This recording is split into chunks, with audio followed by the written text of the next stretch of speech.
Stories update में आप सभी का एक बार फिर से प्रेम स्वागत की है। पगडंडियां। एक गांव की कहानी। उत्तर प्रदेश के एक छोटे से गांव हरिपुर की, जो नदियों और पहाड़ों के बीच बसा था। वहां की हवा में भी एक अनोखी महक थी।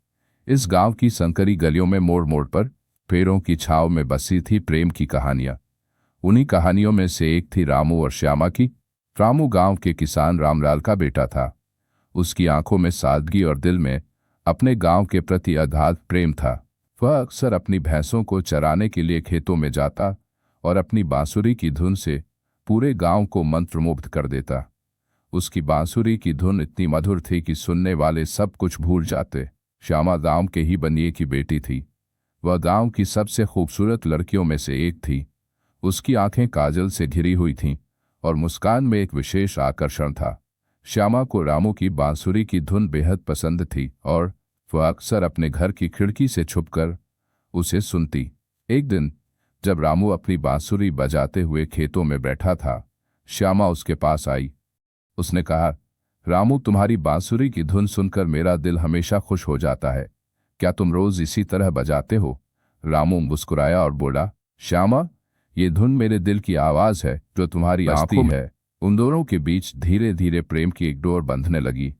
वे अक्सर नदी के किनारे बैठकर एक दूसरे से बातें करते और सपनों की दुनिया में खो जाते।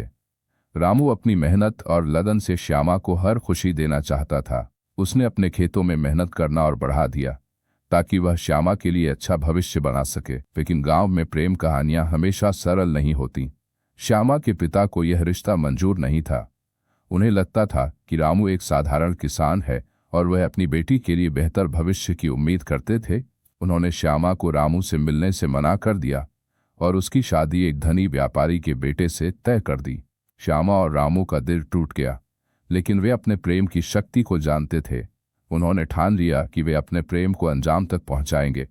एक रात जब पूरा गांव सो रहा था, श्यामा ने अपने पिता के घर से निकलने का फैसला किया। वह चुपचाप रामू के पास गई और कहा, रामू, हमें इस गांव को छोड़कर कहीं दूर चलना होगा जहां कोई हमें अलग न कर सके। रामू ने अपनी बांसुरी उठाई और श्यामा का हाथ थाम लिया। वे दोनों गांव से बाहर निकल गए और एक नए जीवन की ओर चल पड़े। उन्होंने पास के ही एक गांव में जाकर अपनी एक नई जिंदगी की शुरुआत की। रामू